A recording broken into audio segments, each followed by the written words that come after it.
El Centro de Estudios Fe Bíblica presenta Términos Bíblicos. Introducción. Todos sabemos que la comunicación efectiva requiere un entendimiento de palabras e ideas comunes intercambiadas entre las personas. Sin este entendimiento, la comunicación carecería de sentido y se reduciría a simples sonidos. De hecho, una definición de comunicación nos dice que la comunicación es el proceso mediante el cual se puede transmitir información de una entidad a otra. Los procesos de comunicación son interacciones mediadas por signos entre al menos dos agentes que comparten un mismo repertorio de signos y tienen unas reglas semióticas comunes, esto es, reglas de interpretación y producción del sentido. ¿Ok? Esto no es la excepción para el estudio de la Biblia. Aunque las palabras de la Biblia son antiguas, deben de entenderse en su lenguaje y contexto cultural y religioso. Hoy en día, en la mayoría de los círculos religiosos, redefinir las palabras y conceptos bíblicos y ponerlos en un contexto del siglo XXI, basados en nuestras propias definiciones, experiencias, cultura y trasfondo teológico, es un grave error para la interpretación de las Escrituras. En los tiempos del ministerio de Yeshua, la gente solo tenía el Tanakh, o lo que en Occidente se conoce como Antiguo Testamento, como su Biblia. Tanakh es un acrónimo para Torah, o la ley de Moisés, Neviim, que son los profetas, y Ketubim, que son los escritos.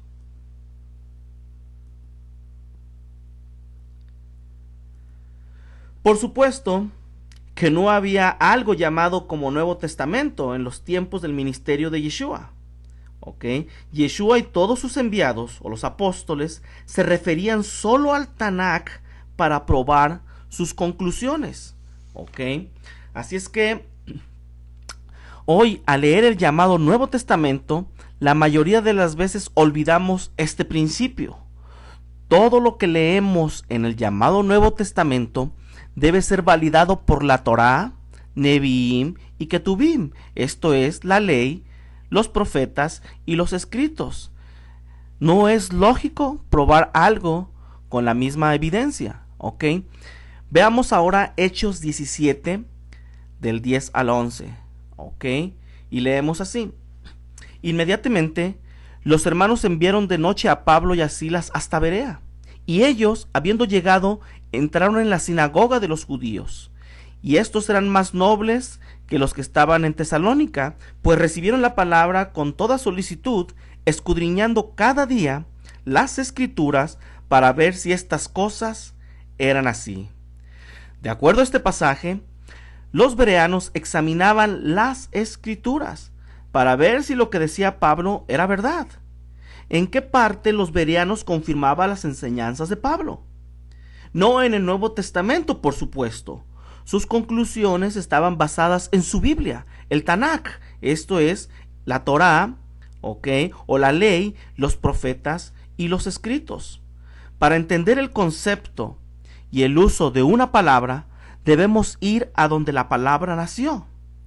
Así, es necesario determinar el significado de las palabras del Nuevo Testamento y los conceptos usados por Yeshua y los otros escritores bíblicos por su diccionario llamado Antiguo Testamento.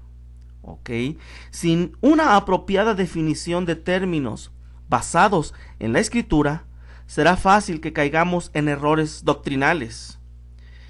En las siguientes presentaciones echaremos un vistazo a una serie de términos y los definiremos usando la Biblia que los creyentes en Yeshua tenían en el primer siglo.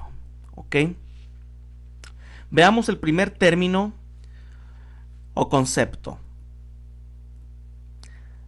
las Escrituras. Dice en Hechos 17:11: y estos eran más nobles que los que estaban en Tesalónica, pues recibieron la palabra con toda solicitud, escudriñando cada día las Escrituras, para ver si estas cosas eran así. En 2 de Timoteo 3:15 dice, y que desde la niñez has sabido las sagradas Escrituras, las cuales te pueden hacer sabio para la salvación por la fe que es en Yeshua, el Mesías. Juan 5:39. Escudriñad las Escrituras, porque a vosotros os parece que en ellas tenéis la vida eterna, y ellas son las que dan testimonio de mí. Un versículo más en Romanos 15:4. Porque las cosas que se escribieron antes, para nuestra enseñanza se escribieron, a fin de que por la paciencia y la consolación de las Escrituras tengamos esperanza. ¿Cuál era el entendimiento hebreo del primer siglo del término las Escrituras? Esto es, cómo los creyentes en Yeshua en ese periodo de tiempo entendían el término las Escrituras. Veamos. Lucas 24:27 dice, y comenzando desde Moisés y siguiendo por todos los profetas, les declaraba en todas las Escrituras lo que de él decían. Aquí tenemos la primera pista para saber o qué se entendía por el término las Escrituras. Dice, comenzando desde Moisés y siguiendo por todos los profetas. Así, las Escrituras en los tiempos de Yeshua y de Pablo hacían siempre referencia a la ley, los profetas y los salmos, lo que comúnmente en Occidente se conoce como Antiguo Testamento. Veamos ahora Lucas 24:44. Y les dijo, estas son las palabras que os hablé estando aún con vosotros, que era necesario que se cumpliese todo lo que está escrito de mí en la ley de Moisés, en los profetas y en los salmos o en los escritos. Vamos a ver una relación entre los textos de Lucas 24 en los versículos 27, 44 y 45. Dice Lucas 24:27, y comenzando desde Moisés y siguiendo por todos los profetas les declaraba en todas las Escrituras lo que de él decían. Como habíamos comentado, las Escrituras en este mismo texto nos da una pista que se está refiriendo a Moisés y sus 5 libros y los profetas. Lucas 24:44 dice de la siguiente manera, y les dijo, estas son las palabras que os hablé, aún estando con vosotros, que era necesario que se cumpliese todo lo que está escrito de mí, ¿en dónde? En la ley de Moisés, en los profetas y en los salmos, lo que se llaman las Escrituras, o como lo entendían en el primer siglo como las Escrituras. Dice en Lucas 24:45, entonces les abrió el entendimiento para que comprendiesen las Escrituras. ¿Qué eran las Escrituras? Moisés y los profetas, o como lo dice en el versículo 44, la ley de Moisés, los profetas y los salmos. Mateo 21:42 dice de la siguiente manera, Jesús les dijo, ¿nunca leíste en las Escrituras? La piedra que desecharon los edificadores ha venido a ser la cabeza del ángulo. Esta es una referencia al Salmo 118 del 23 al 24. ¿Ok? Y nuevamente aquí lo interesante es que cuando dice Yeshua, ¿nunca leíste en las Escrituras? Y vemos que las Escrituras está haciendo referencia en este caso a los escritos, en este caso al Salmo 118 del 23 al 24. Marcos 15:28 dice, y se cumplió la Escritura que dice, y fue contado con los inicuos. ¿Qué es la Escritura? Nuevamente, es una referencia a Isaías 53:12. ¿Ok? En conclusión, las únicas escrituras con las que los creyentes del primer siglo estaban familiarizados eran la ley, los profetas y los salmos, o lo que en el occidente conocemos como Antiguo Testamento. Ahora echemos un vistazo al siguiente término bíblico: la palabra de Dios. ¿Y cuántas veces hemos usado expresiones como la palabra de Dios es poderosa o necesitamos estudiar la palabra de Dios? Pero, ¿qué era la palabra de Dios o qué entendían por la palabra de Dios los creyentes de Yeshua en el primer siglo? Ok, veamos. Romanos 10:17 dice así: así que la fe es por el oír y el oír por la palabra de Dios. Efesios 6:17: tomad el yelmo de la salvación y la espada del Espíritu, que es la palabra de Dios. Hechos 4:31: cuando hubieron orado, el lugar en que estaban congregados tembló, y todos fueron llenos del Espíritu Santo y hablaban con denuedo la palabra de Dios. Hebreos 4:12: porque la palabra de Dios es viva y eficaz y más cortante que toda espada de dos filos.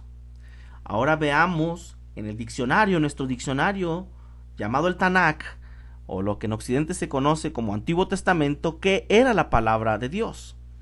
Dice en Números 15, 30 y 31: mas la persona que hiciere algo con soberbia, así el natural como el extranjero, ultraja al Señor, esa persona será cortada de en medio de su pueblo. Versículo 31: por cuanto tuvo en poco la palabra del Señor y menospreció su mandamiento, enteramente será cortada esa persona, su iniquidad caerá sobre ella. Y la primera pista, la palabra del Señor o la palabra de Dios está relacionado con su mandamiento o sus mandamientos. Veamos un texto más. Deuteronomio 5, versículo 2, 5 y 6.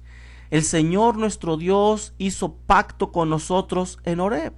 Se está refiriendo a las instrucciones que se recibieron en Sinaí. Versículo 5. Moisés hablando dice: yo estaba entonces entre el Señor y vosotros para declararos la palabra del Señor o la palabra de Dios, porque vosotros tuvisteis temor del fuego y no subisteis al monte. Dijo: yo soy el Señor tu Dios, que te saqué de tierra de Egipto, de casa de servidumbre. Nuevamente, la palabra del Señor o la palabra de Dios está relacionado con el pacto que se hizo con el pueblo de Israel en el monte Sinaí. ¿Ok? Isaías 1:10: príncipes de Sodoma, oíd la palabra del Señor, escuchad la ley de nuestro Dios, pueblo de Gomorra. Nuevamente, la palabra del Señor o la palabra de Dios está relacionado con la ley de nuestro Dios, la ley que se recibió en el monte Sinaí. Isaías 5:24: por tanto, como la lengua del fuego consume el rastrojo y la llama devora la paja, así será su raíz como podredumbre y su flor se desvanecerá como polvo, porque desecharon la ley del Señor de los ejércitos y abominaron la palabra del Santo de Israel. Como podemos ver, la palabra del Señor está relacionada con la ley de nuestro Dios, la ley recibida o las instrucciones recibidas en el monte Sinaí. Y aquí nuevamente, la ley del Señor está haciendo referencia a la palabra del Santo de Israel, a la palabra de Dios. ¿Ok? Isaías 2:2 y versículo 3: acontecerá en lo postrero de los tiempos que será confirmado el monte de la casa del Señor como cabeza de los montes, y será exaltado sobre los collados, y correrán a él todas las naciones. Y vendrán muchos pueblos y dirán: venid y subamos al monte del Señor, a la casa del Dios de Jacob, y nos enseñará sus caminos, y caminaremos por sus sendas, porque de Sión saldrá la ley, y de Jerusalén la palabra del Señor. ¿Ok? Aquí encontramos lo que se conoce como un paralelismo poético muy común en las escrituras hebreas. ¿Ok? El paralelismo se encuentra entre Sión y Jerusalén y la ley con la palabra del Señor. ¿Ok? Así, podemos decir que la palabra del Señor o la palabra de Dios siempre se refería a la ley de Moisés del monte Sinaí. La palabra de Dios es la ley o la Torá. ¿Ok? Gracias.